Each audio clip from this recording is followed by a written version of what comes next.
veneno que anuncian irrigar sobre la sociedad colombiana. La Colombia Humana propuso, y quizás gracias a ello consiguió esos 8 millones de votos, un modelo diferente de país al que han gobernado tradicionalmente, y muy diferente, diametralmente diferente al que con tanta incapacidad se ejerce desde Venezuela. Nosotros lo que propusimos fue una economía del trabajo. Nosotros lo que propusimos fue una democracia transparente y justa. Justicia no es sinónimo de populismo. Justicia es sinónimo de humanidad. Estamos situados en la sociedad más desigual socialmente de América y una de las más entre 3 o 4 del mundo. En esa desigualdad inmensa pulula la violencia. En esa desigualdad inmensa pulula la frustración, el cierre de los espacios, el cierre de los sueños, los caminos cerrados para la juventud. Y por tanto, en una sociedad así tan profundamente desigual, lo que pulula no es más sino la guerra, la delincuencia, la falta de esperanza. Una economía raquítica que no le da empleo y puestos de trabajo a la mayoría de la población que desea trabajar, y entonces es condenada al rebusque permanente y diario. Unas tierras fértiles que nos rodean, que ustedes las ven aquí en la sabana de Bogotá como tierras de engorde, sin producir prácticamente nada, esperando a que al alcalde de turno le dé el permiso al constructor para cementarlas y llenarlas de edificios de gente de Bogotá, que para poder desplazarse a Bogotá no tienen otra opción que el vehículo particular, y por tanto la insostenibilidad inmensa del territorio, como si la tierra fértil no fuera para producir alimentos, precisamente en una época en donde el cambio climático producido por el ser humano demanda cada vez más alimentos, como si la producción de alimentos no fuera la base de una agroindustria, de una industria, como si el verdadero modelo de desarrollo de Colombia, en vez de ser aquel del carbón que envenena a la humanidad y del petróleo que hace lo mismo, segundo veneno que le echan a la sociedad colombiana, el carbón y el petróleo, como si ese modelo del carbón y el petróleo no estuviera destruyendo nuestro territorio, no estuviera destruyendo el agua, no estuviera destruyendo la economía productiva.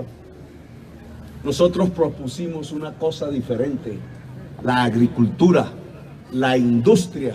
En el siglo XXI, la industrialización de Colombia, que significa ni más ni menos, en este siglo, a diferencia del pasado, el uso intensivo del cerebro en lugar del músculo, el uso intensivo de la educación y el saber. Si uno piensa en agricultura y industria, está pensando en puestos de trabajo, está pensando en equidad social y democracia, está pensando en un Estado que se financie de los dineros trabajados y por tanto profundamente cuidados, está pensando en justicia social, está pensando en equilibrio con la naturaleza, está pensando en el saber, la educación. Si uno quiere agricultura y industria, tiene que pensar en el agua y en el cerebro del joven. Pero si uno piensa es en petróleo y carbón, que no lo produce el ser humano, sino que está debajo por azar geológico, entonces no se necesita del agua sino para sacar el carbón y el petróleo, y no se necesita del cerebro humano. Desde hace 25 años, y este gobierno no es la excepción, es lo que eligieron algunas regiones de Colombia y algunos sectores sociales, los más asiduos y llenos de júbilo, los más ricos de Colombia, en este gobierno se va a seguir, va a continuar el modelo del petróleo y del carbón. Es decir, el modelo económico que destruye la producción, que destruye el agua, que destruye el territorio. Nosotros ofrecimos lo contrario. Y son dos cosas diferentes, no son complementarias. Se escoge un camino o se escoge el otro. No se escogen ambos caminos a la vez. El pensamiento fácil, poco cuidado, hace creer que se puede explotar petróleo al mismo tiempo que se puede sembrar papa. Y resulta que no. Y Venezuela es el ejemplo, precisamente.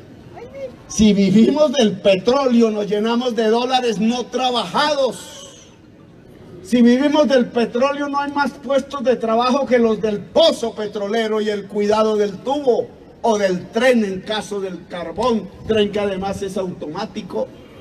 Son pocos los puestos de trabajo y son miles de millones de dólares los que entran.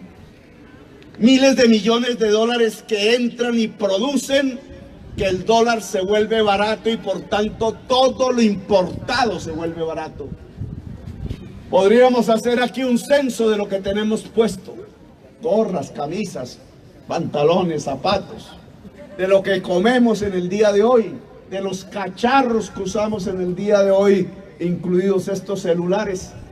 Y encontraríamos que en un gran porcentaje las cosas que tenemos vienen hechas en China, en el extranjero, que la misma comida del almuerzo, del desayuno, resulta que ya no se produce en Colombia, sino que también es importada. Y ese fenómeno, que no es una anécdota, es el producto de un modelo económico centrado en la exportación del carbón y del petróleo. Mata la producción. Si queremos la papa, al contrario. Si queremos el maíz, si queremos la leche y su pasteurización, si queremos la agroindustria, si queremos la industria como tal, que fue el motor del desarrollo de Zipaquirá, el camino es otro, es romper la dependencia del carbón y del petróleo y protegernos de las importaciones baratas y construir un Estado que institucionalmente se ponga al servicio de la producción.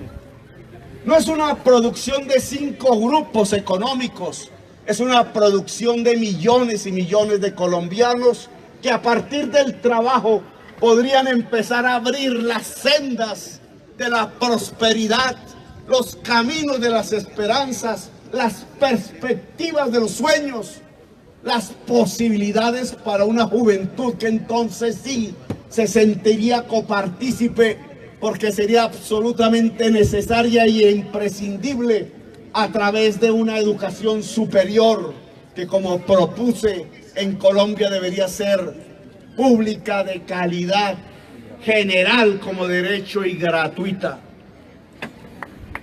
Dos modelos diferentes se enfrentaron entonces.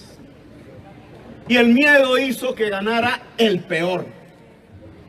Y hoy los anuncios nos los indican. No sé cuántos millones de personas que votaron por Duque hoy están arrepentidas. Como le dieron un tamal. Las encuestas, hechas bien o mal, vaya a saberse, ya hablan de una caída a los 3 meses, al mes de posesionado Duque, de su imagen. Ahora hay más colombianos que tienen una imagen desfavorable de Duque. Ahora el hijo de Zipaquirá, Gustavo Petro, tiene una imagen favorable mejor que la de Uribe, la de Santos y la de Duque.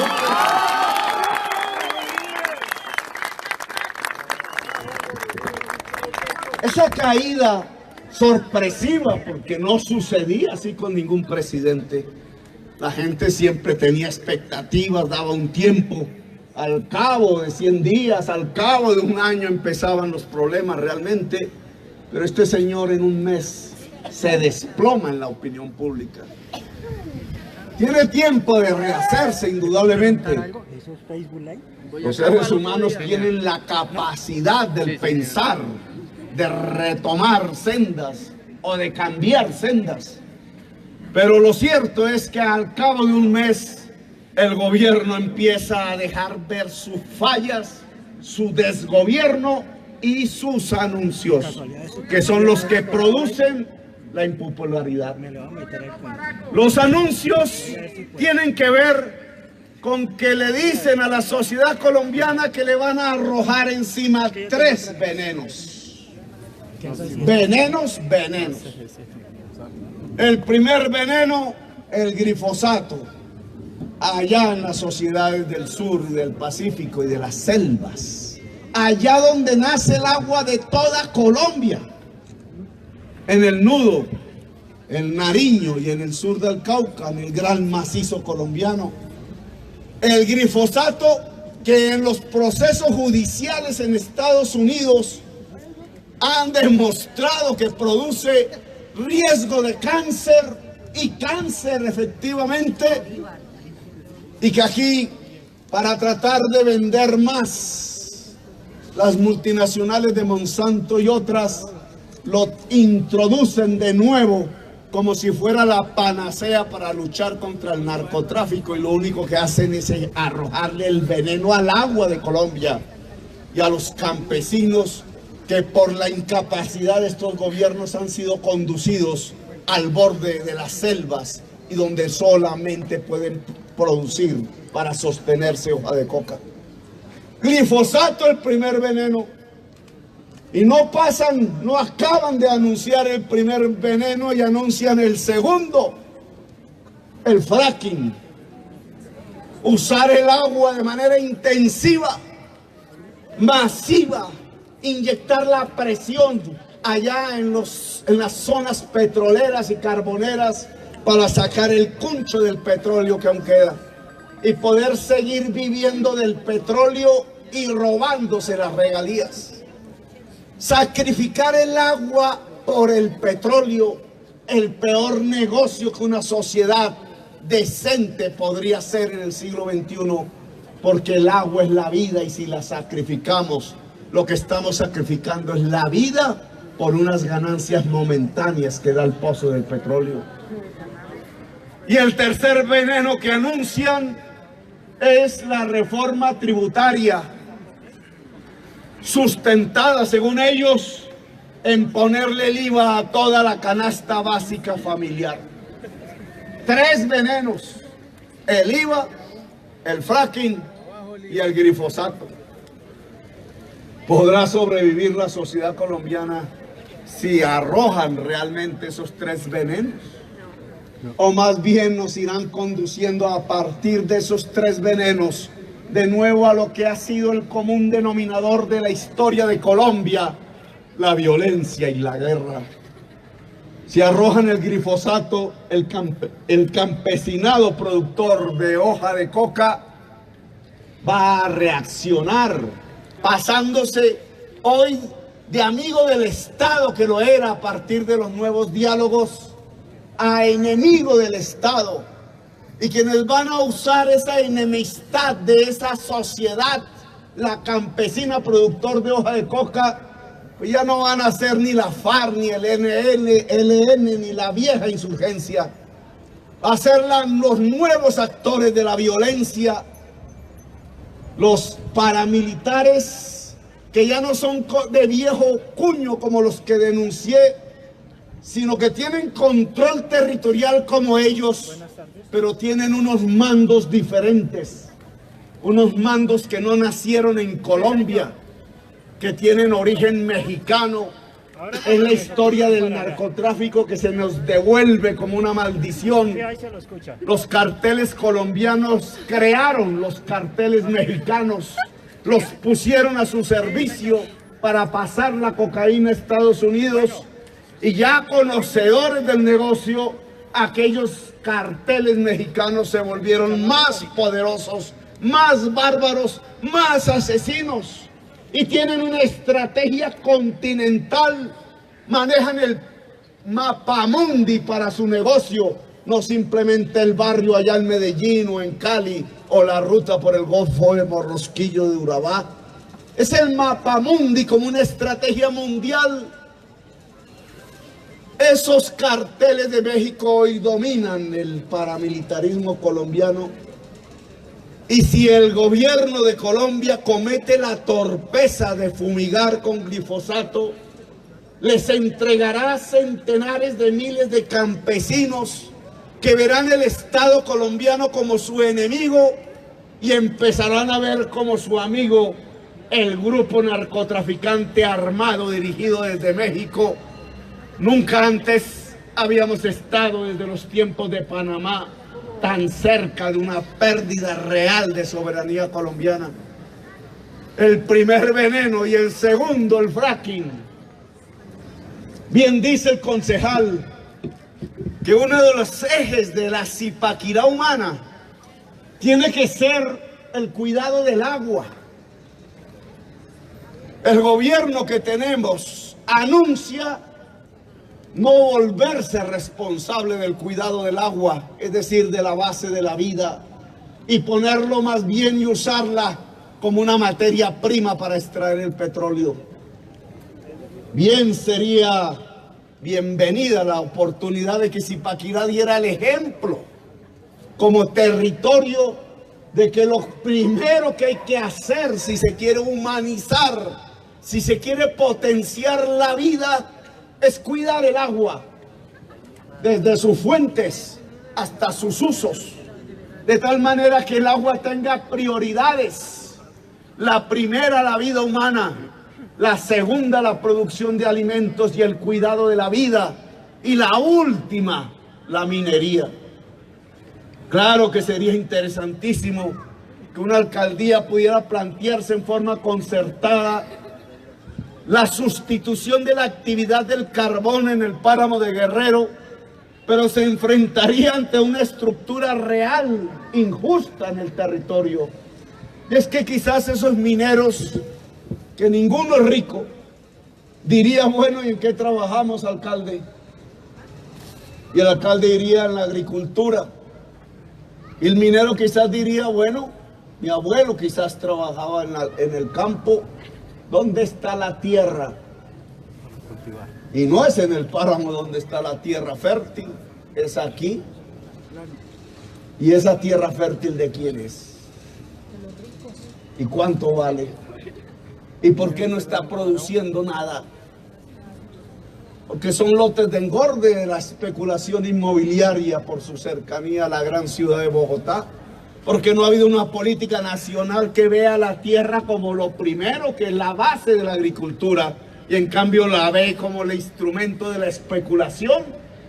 Porque al ver la tierra como especulación inmobiliaria, lo que está detrás no es el capitalismo, es el feudalismo narcotraficante. La sabana de Bogotá dejó de producir alimentos hace mucho tiempo. Aún recuerdo cuando iba en el bus a la universidad desde aquí, en una carretera que era de 2 carriles, uno para ir, otro para volver, llegaban 40 minutos al centro. Y hoy amplían la autopista 3, 4, ya están pensando para un lado y para el otro, otros 4, y la gente se demora 2 horas o más. Y entonces, ¿por qué nos demoramos más si la autopista es más grande? Porque entre más amplían la autopista, más se devela el verdadero motivo por el cual lo hacen, que es utilizar la tierra fértil para agricultura en espacios para la urbanización y la especulación inmobiliaria. Más amplían la autopista, más urbanizaciones hacen. Y no es con los hijos de los zipaquireños o de los de Cajicá o los de Chía. Es con la gente de Bogotá que trata de mirar un árbol de vez en cuando y se viene para acá. Pero se trae su carro, se lo compra. Al usar intensivamente el carro, la autopista recién hecha, se vuelva absolutamente ineficaz. Vamos destruyendo el territorio. ¡Que viva Gustavo Petro! ¡Viva! ¡Que viva la Colombia humana! ¡Viva! Y hacen esas autopistas inmensas y dejan de pensar en el tren, dejan de pensar en el tranvía que no contamina. Hoy que es el día sin carro de Zipaquirá, precisamente, yo lo iba volviendo un día mensual en Bogotá. Y bien que funcionaba.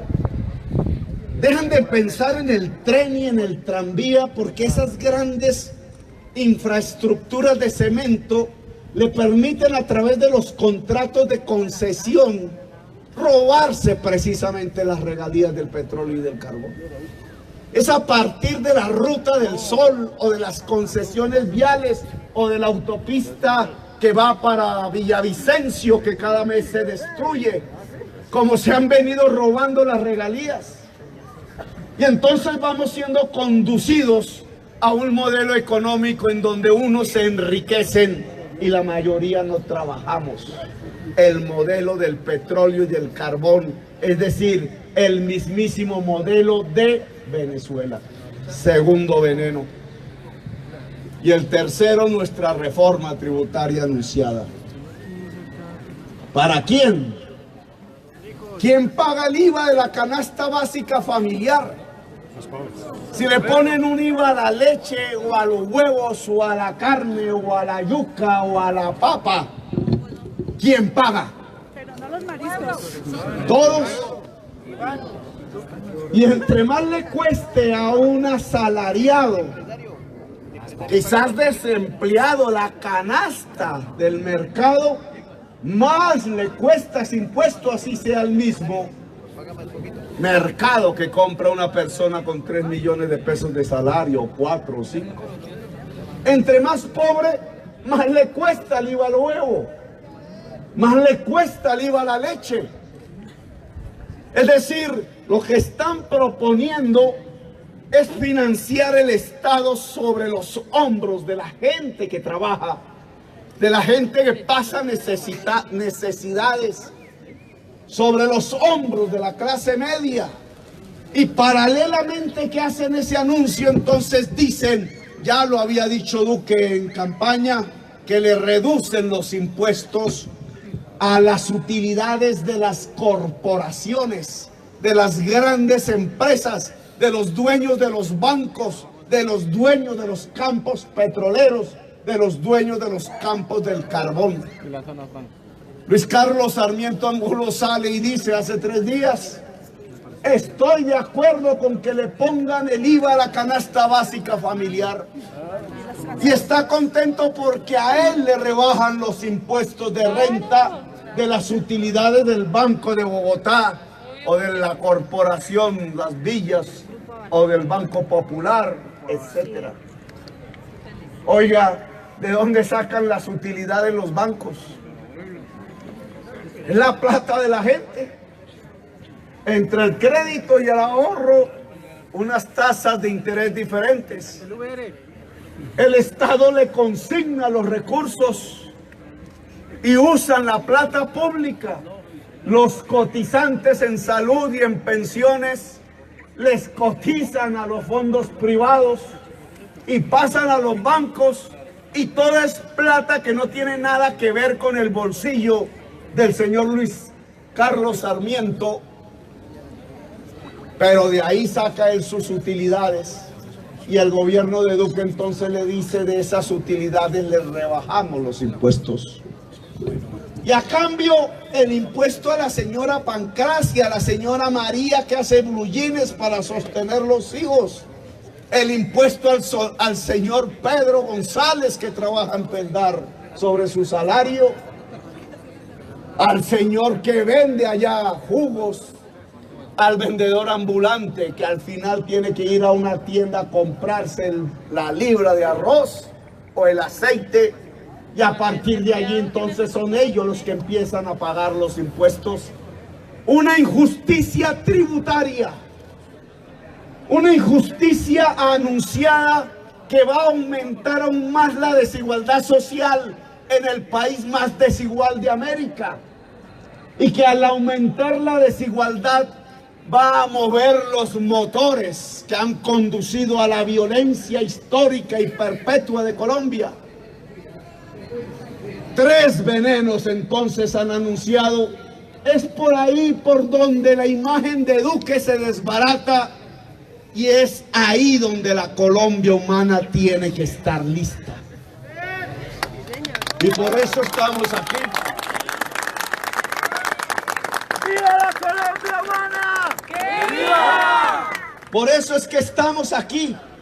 Por eso es que estamos de nuevo en manifestaciones. Estas foticos cuando llegan por allá al gobierno y dicen, oiga, ¿y Petro cómo hace otra vez para estar haciendo manifestaciones si se acabaron las elecciones? Oiga, le está saliendo la gente a la plaza. ¡Qué susto! Acaban de ver 8 millones de electores y después acaban de ver 11 millones gritando en las urnas, no más corrupción. En una ciudad como Zipaquirá, la que me debió crecer. En esa oficinita trabajaba, creo yo. Desde ahí conspiraba para hacer el Bolívar 83. Eso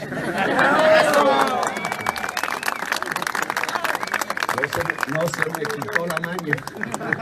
¡Que viva Gustavo Petro! ¡Que viva! Zipaquirá, ustedes han visto, cuando yo llegué, esa oficinita venía de un movimiento que llamábamos Carta del Pueblo. Algunos de ellos están aquí presentes.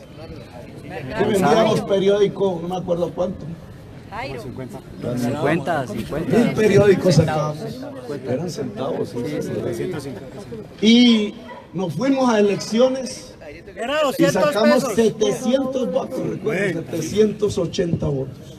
En toda Zipaquirá. Y con eso se eligió un concejal que era Chinchilla y yo me pude volver personero a los 22 años. Hoy, pasado el tiempo, resulta que el candidato presidencial Petro obtuvo 35,000 votos de Zipaquirá. De 780 a 35,000. Siempre es que ha cambiado la historia. Le dimos 2-1 a Duque en Zipaquirá. Se le creció la familia. Y no solamente es el municipio pues que me vio crecer, donde estudié, donde luchamos tantas cosas, tantas veces, sino que es la región. Y entonces ganamos en Tocancipá, ganamos en Sopó, ganamos en Punza, ganamos en Mosquera, ganamos en Suesca, al sur, ganamos en Suacha. En Suacha les dimos una muela terrible en las elecciones. Y en la consulta anticorrupción vuelve y juega. La gente sale a votar a decir no más corruptos. Y vuelve y se expresan no solamente los 8 millones de electores, sino que aumenta en 2.700.000 con electores que fueron de Duque. Que yo no sé y no voy a preguntarme si siguen siendo de Duque, pero que van a la urna juntos con nosotros a luchar contra la corrupción. Y ganamos en toda Cundinamarca. No solamente en algunos municipios que ya nombré, sino que ya se volvió una fuerza que pasó el umbral en el departamento de Cundinamarca. Y esos son unos mensajes de los cuales se están tomando nota, obviamente. Porque ellos quisieran que esos 8 millones de votos desaparecieran, así como pasó con Mocus en su momento. Que se esfumaran y entonces ya descansaran del miedo que les dio el que pudieran perder el poder. Y cuando ven que al mes están no solamente eso, sino que hay más, el susto aumenta. El presidente Duque tiene que reaccionar. Creyó que debajo de las naguas de Uribe se podía y se despelucó, dijo, no, ¿Cómo así? Uribe dice que no voten y salen 11 millones a votar. Más que nunca. Ningún candidato presidencial había obtenido esa votación por sí solo. Ya el tema no está en Uribe, ya Uribe suena decrépito en Colombia.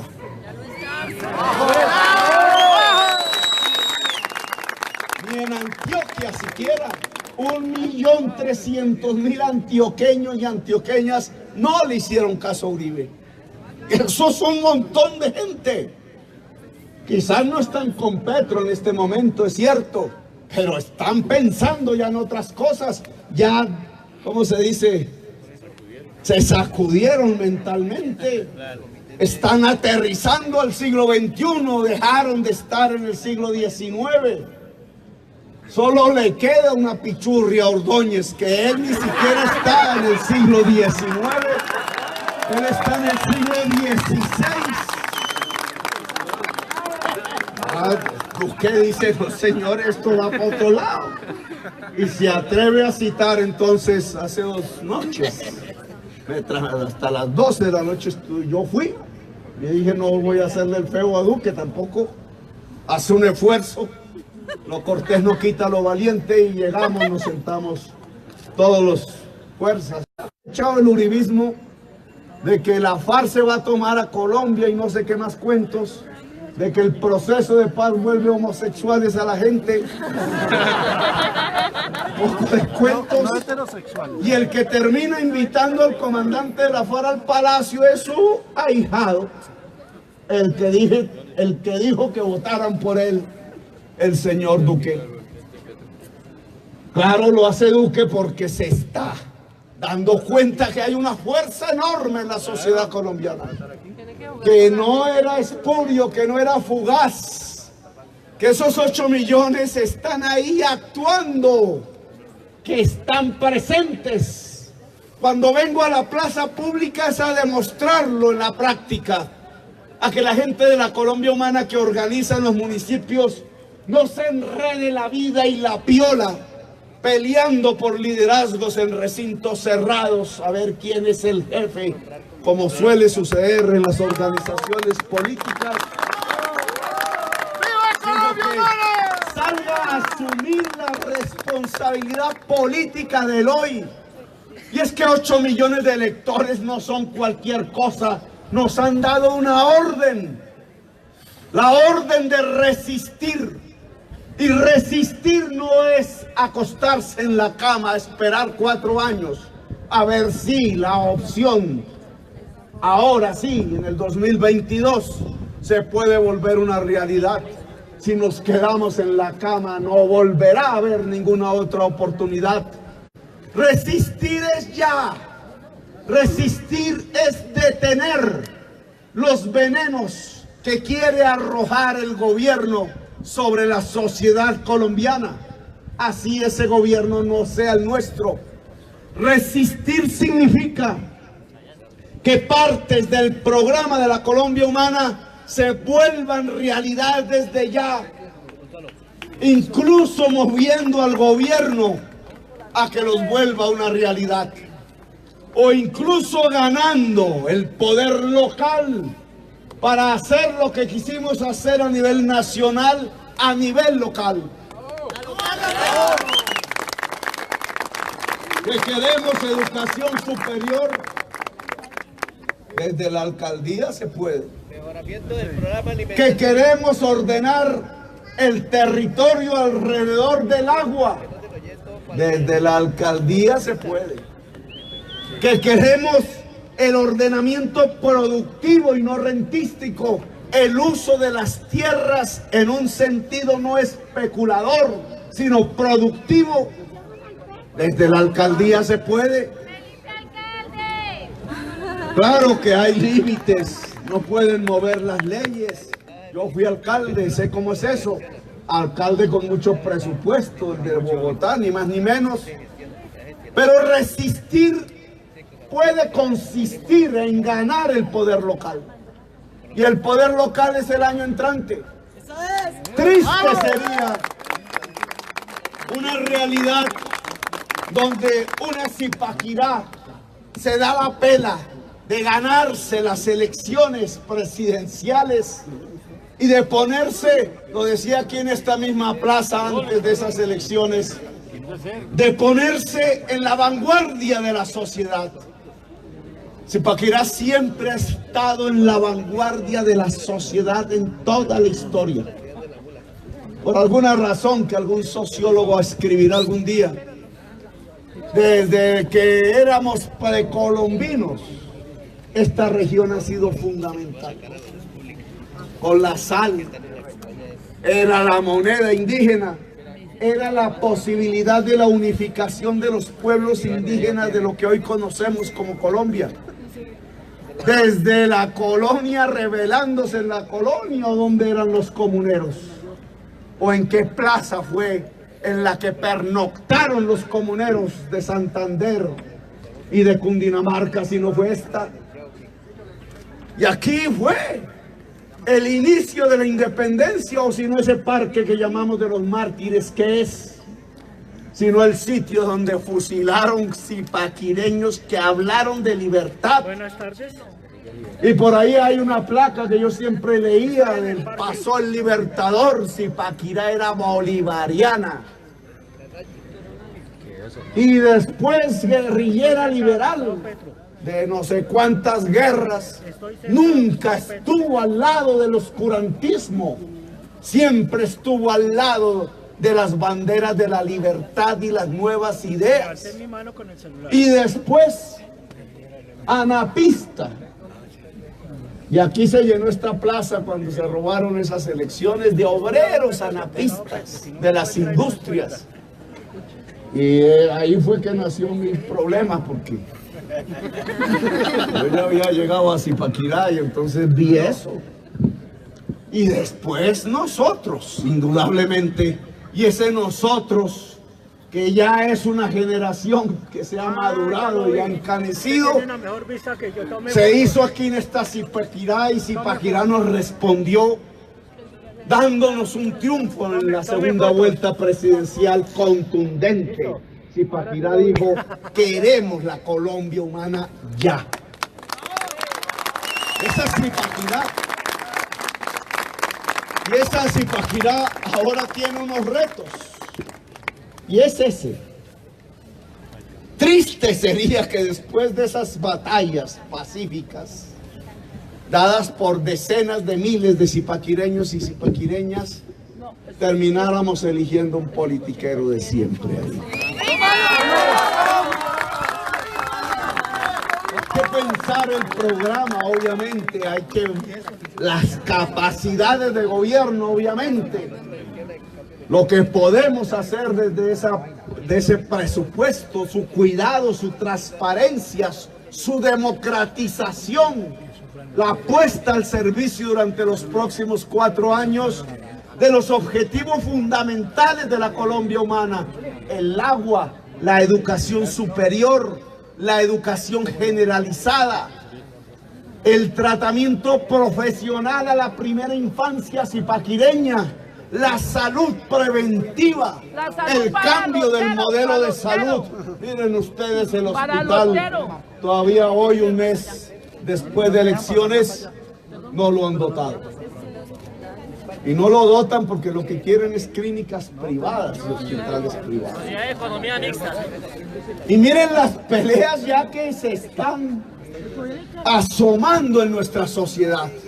La pelea del agua, indudablemente. La pelea de la educación superior. Ya los núcleos juveniles de la Colombia humana, que son muchísimos, porque si algo tuvimos fue juventud peleando al lado de nosotros en todo el país. Ya los núcleos de jóvenes deberían estar articulados en red en todo el territorio nacional para convocar la primera movilización por la educación superior en Colombia.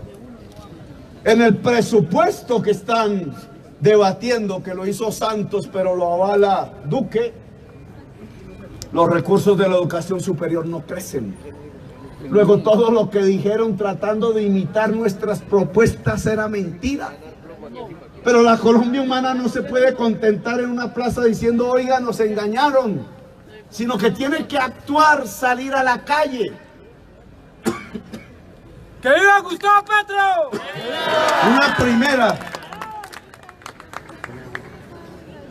Una primera responsabilidad de ese nuevo accionar debería estar en la juventud, la que aspira a la educación superior y la que está en la educación superior, que no es toda la juventud, pero ya deberíamos organizar antes de que se apruebe el presupuesto, porque ya después, ¿para qué? Como dice el dicho popular, ¿y ya para qué? Dejo puntos suspensivos. No es antes. La movilización juvenil por la educación superior. Y claro que la Colombia humana, que aquí está demostrando cómo se convoca, en vez de estar encerrado en los cuartos peleándose liderazgos inexistentes o candidaturas hoy por hoy balbuceantes, debería ya estar convocando a la plaza pública, alistándose en el Caribe colombiano a que no suban las tarifas de Electricaribe y que en la región más soleada de Colombia se utilice el sol como la fuente de la energía eléctrica, que no les costaría nada a ningún hogar del Caribe colombiano. Y en el Colombia toda, a enfrentar los tres venenos: el del glifosato, el del fracking, la mano solidaria con la naturaleza y el del IVA. Nos van a plantar la reforma tributaria y después de aprobada en el Congreso tener la tusa, el guayabo de los impuestos. ¿O la Colombia humana va a ser capaz de convocar la más grande movilización social de la historia de Colombia para decirle a Duque: papá, ese no es el camino? A Colombia no la va a gobernar en la plutocracia, a Colombia la gobierna la democracia, y es decisión del pueblo que los impuestos no van sobre el pueblo, sino que se van sobre los grandes capitales especulativos, los grandes capitales improductivos de Colombia. Miren que en esta plaza llegaron los comuneros luchando contra los impuestos. Miren que los españoles no querían que se produjera en Colombia nada, porque eran ellos los que producían en España. Solo querían el oro, minas de oro, sacar el oro.